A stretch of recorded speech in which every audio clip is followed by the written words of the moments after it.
Yang lain semua tidak ada lagi nih. Maka suku Quraidah, mereka subhanallah malam itu prajurit-prajuritnya, kesatrianya pada berkata, besok kan kita sudah mau buka benteng nih. Lihat pasukan ini pastilah menang. Gitu kan. Kita tahu kekuatan umat Islam cuma 1000. Di bentengnya Quraidah sendiri, itu pasukan mereka itu ada 1000 juga. Gitu kan. Belum tambah pasukan Ahzab. 10.000.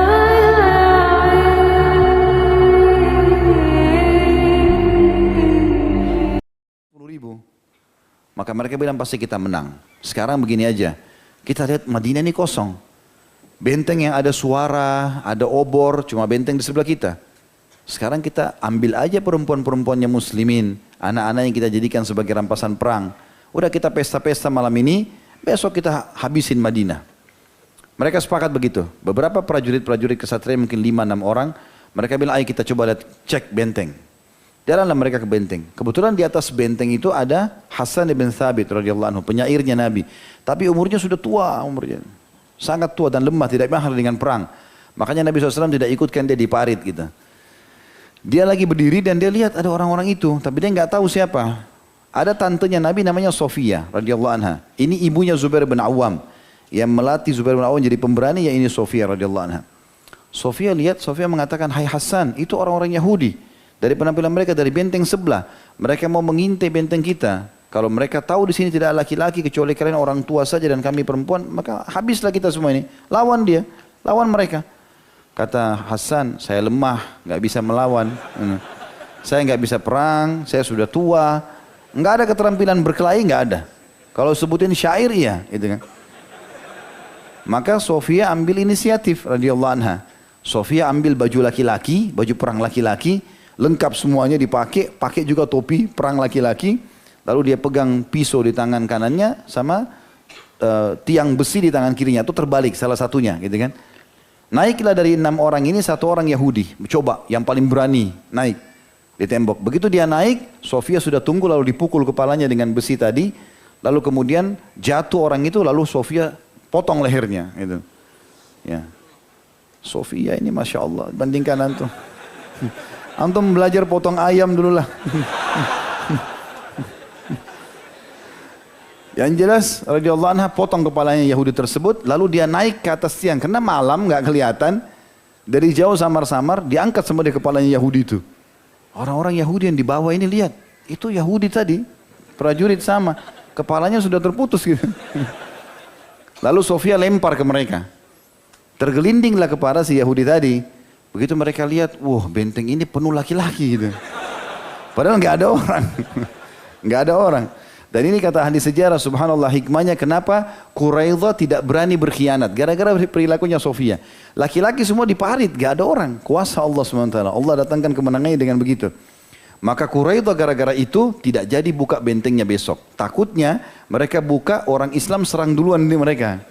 Padahal nggak ada laki-laki di situ, gitu kan. Setelah itu baru Nabi SAW tahu. Intinya teman-teman sekalian setelah selesai itu, kan genting sekali. Ini terjadi di malam hari. Sementara para sahabat di dalam benteng, di parit ini malam hari dingin sekali. Nabi SAW berdoa sama Allah, minta supaya diberikan kemenangan. Bagaimana bisa menang ini? Pada malam itu subhanallah terjadi beberapa hal lah. Ada kejadian-kejadian unik. Di antaranya Nabi SAW jalan terus berdiri di tengah-tengah para sahabat. Tapi gelap. Sahabat bilang di situ digambarkan sangat dingin. Sampai-sampai mereka menggunakan selimut. Ya karena dinginnya luar biasa menembus. Dan Nabi larang pulang. Nggak boleh pulang ke rumah. Tinggal di parit. Maka Nabi SAW mengatakan siapa yang menyeberang parit. Pergi ke pasukan sana. Dapatkan informasinya. Dia dapat jaminan surga. Nggak ada sahabat yang bergerak. Begitu kisahnya. Belum ada yang bergerak. Nabi SAW ulangi, siapa yang menyeberang ke sebelah, ambil informasi musuh, dapat jaminan surga. 2 kali nggak ada yang nyaut. 3 kali nggak ada yang nyaut. Nabi SAW lewat, kesentuh kakinya 1 orang sahabat. Nabi tanya, siapa kamu? Dia bilang, fulan ya Rasulullah. Berdirilah. Nabi bilang, kau yang pergi ke sebelah.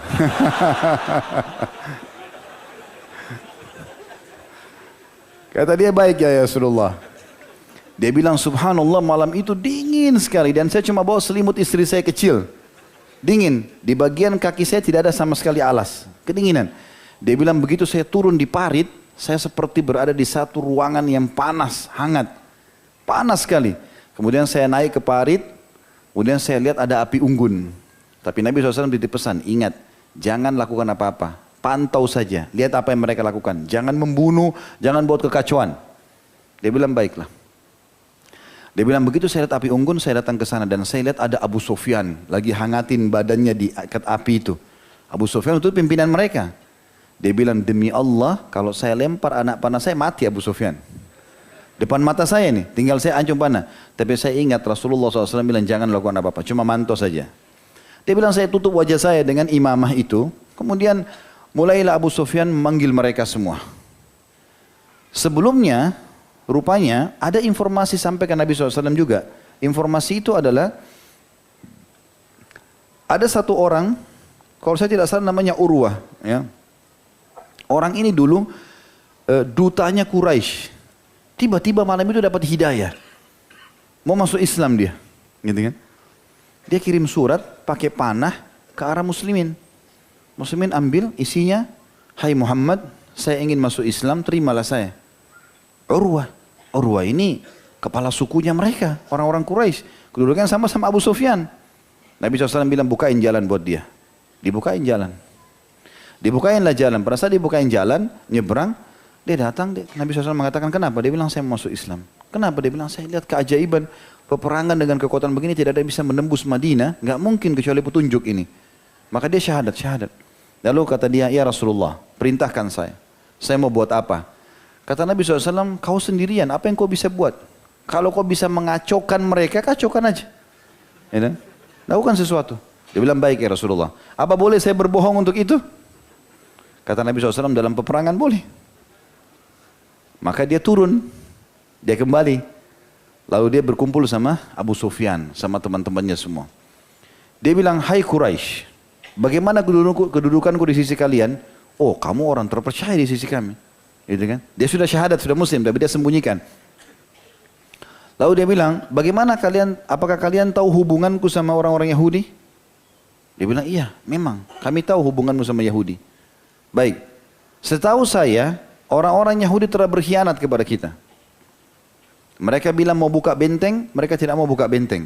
Padahal sebenarnya ini cuma terkan dia. Dan betul terjadi Yahudi tidak buka benteng, kan gitu. Mereka tidak mau buka benteng. Dan mereka telah berdusta, gitu kan. Sebagai bukti, coba nanti kita pastikan, mereka tidak akan buka benteng mereka besok. Abu Sufyan bilang, dia curiga. Baik, nanti saya pastikan dulu. Sebelum Abu Sufyan pergi ke benteng Quraidah, orang ini, Urwah ini pergi ke benteng sana dulu. Buru-buru dia ke sana, lalu kemudian dia minta waktu, dibukakan pintu. Mereka tahu Urwah. Lalu Urwah bilang, bagaimana kedudukan saya di sisi kalian? Dia bilang, kau terpercaya. Kami tahu kamu pimpinan Quraisy dan seterusnya. Baik, setahu saya, Quraisy akan berkhianat dengan kalian. Loh, bagaimana bisa? Iya, mereka akan tinggalkan kalian. Dan pada saat mereka pulang besok ke Mekah, kalian habis nih dibunuh oleh muslimin. Dari mana kau tahu itu? Begini saja. Nanti akan datang Abu Sufyan ke sini. Ya. Kalau datang ke sini Abu Sufyan, minta supaya mereka titipkan 10 tokoh kalian sama kalian. Jadi supaya kalau Quraisy lari, mereka nggak jadi lari karena ada 10 tokoh yang kalian tahan. Membuktikan itu benar atau tidak. Gitu kan? Kata mereka, ide yang bagus. Baik, Urwah bilang, tapi jangan bilang dari saya ya. Turunlah dari benteng, kembali. Abu Sufyan datang. Lalu duduk sama orang Yahudi. Bagaimana menurut kalian peperangan ini? Ya kami ikut saja. Gitu kan? Kata orang-orang Yahudi. Abu Sufyan terpengaruh sama Urwah, mereka juga terpengaruh sama Urwah nih. Gitu kan? Lalu kemudian Abu Sufyan bilang, bagaimana menurut kalian tentang buka pintu besok? Mereka bilang, kami ragu mau buka. Tapi kalau kalian mau buka, titipkan 10 orang kalian kepada kami. Kata Abu Sufyan, berarti sudah benar nih. Kata Urwah, kenapa harus pakai titip-titip orang? Gitu kan? Gak perlu titip orang. Apakah kalian kira kami ini akan berkhianat? Kata Abu Sufyan. Mereka bilang tidak, tapi berjaga-jaga. Gitu kan? Ributlah akhirnya mereka cekcok ini. Abu Sufyan pulang. Kembali ke api unggun tadi. Gitu kan? Lalu dia bilang, kumpullah semua, kumpullah orang-orang. Ini sahabat Nabi lagi duduk. Lalu kata Abu Sufyan, pastikan di sebelah kalian tidak ada kecuali pasukan kita. Maka caranya adalah harus masing-masing sebut nama. Saya fulan dari suku ini. Sebelah kanan siapa, sebelah kiri siapa.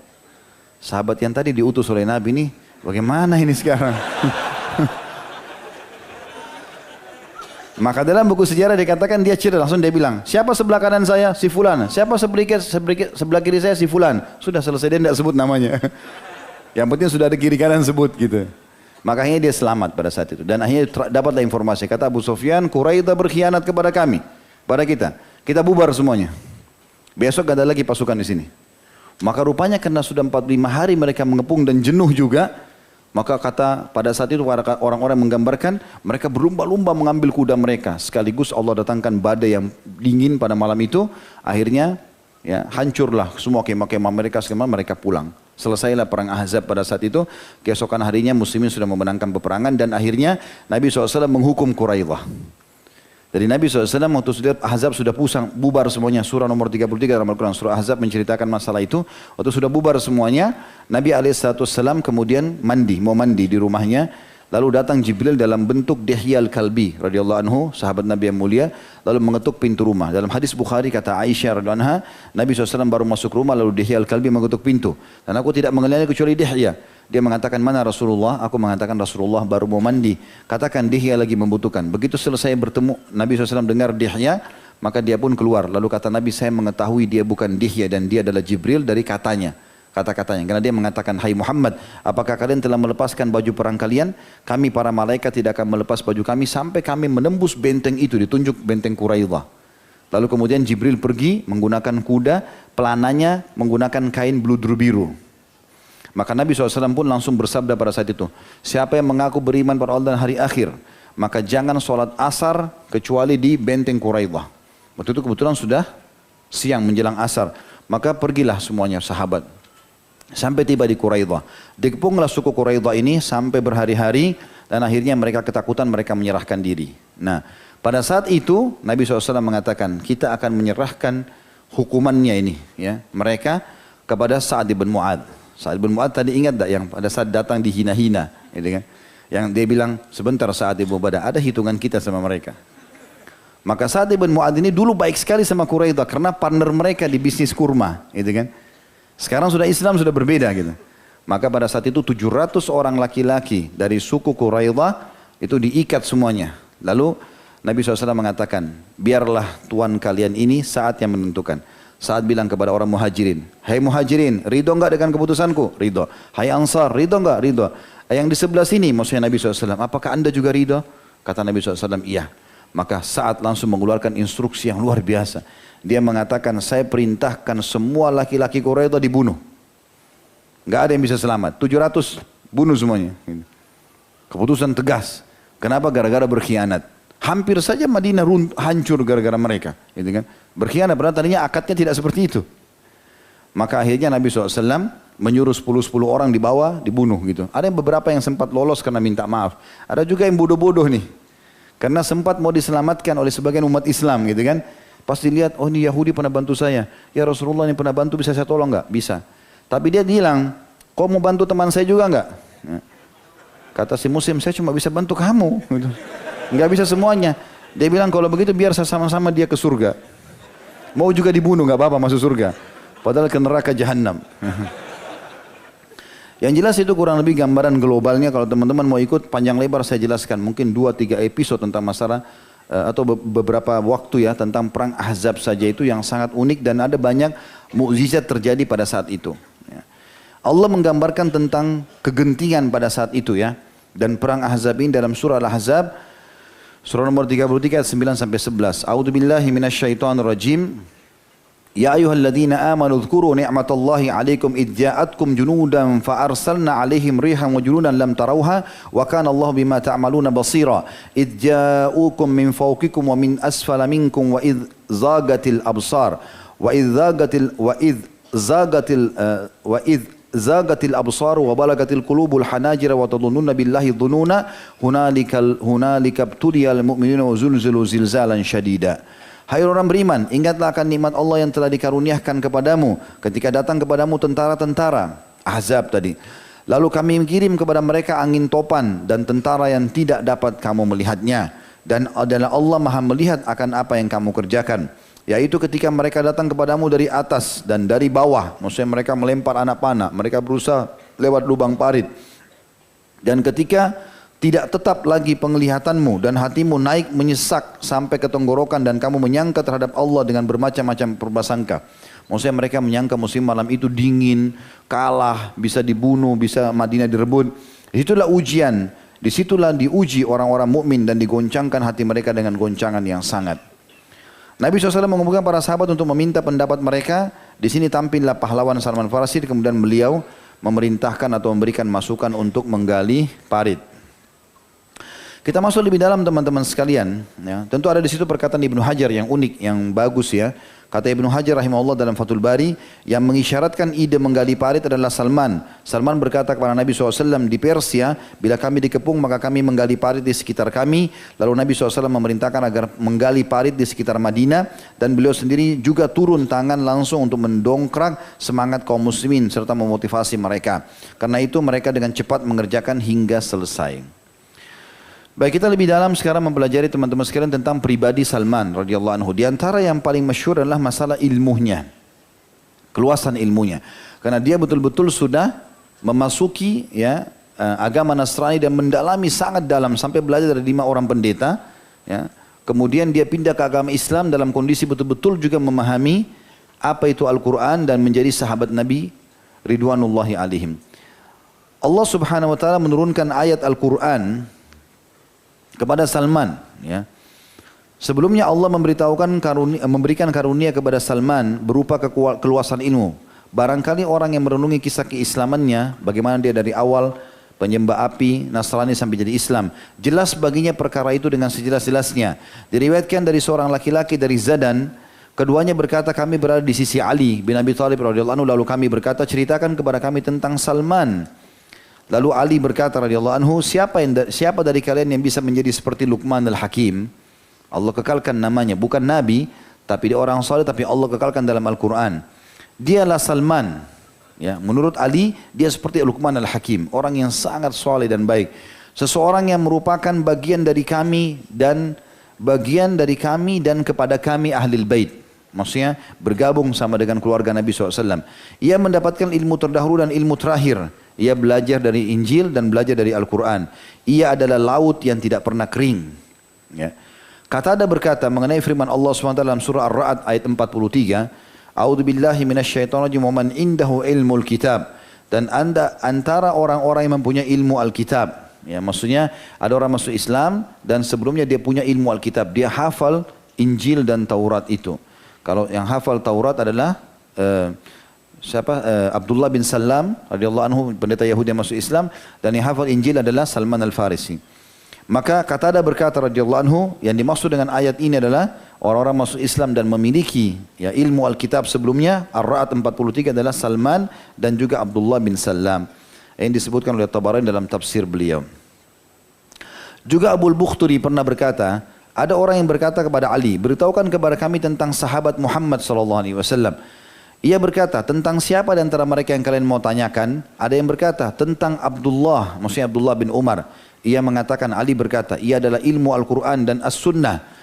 Kemudian ilmu itu berakhir padanya dan cukuplah hal itu sebagai ilmu. Maksudnya siapa saja mau belajar Islam, kalau kepada Abdullah bin Umar selesai.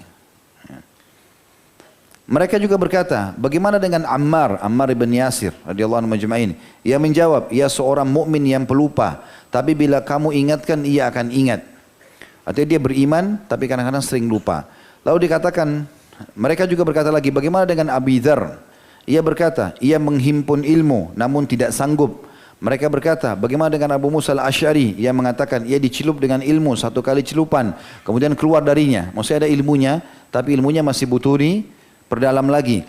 Mereka berkata, bagaimana dengan Hudzaifah bin Yaman? Ia berkata, Ali menjawab, radhiyallahu anhu majma'in, sahabat Muhammad SAW yang paling mengerti tentang orang-orang munafik. Lalu mereka berkata lagi, kalau Salman bagaimana? Ini saksi bahasan kita. Kata Ali bin Abi Thalib, ia mendapatkan ilmu pertama, maksudnya dari ahli kitab, dan ilmu terakhir dari Islam, Al-Quran. Ia adalah laut yang tidak pernah ditemukan dasarnya. Ia bagian dari kami Ahlul Bait. Kemudian juga teman-teman diriwayatkan kisah yang masyhur tentang bagaimana ilmunya Salman dan luasnya ilmunya. Seringkali apa yang diajarkan Salman ke sahabat itu menjadi hukum syariat. Seperti kisah masyhur tentang kisah Salman.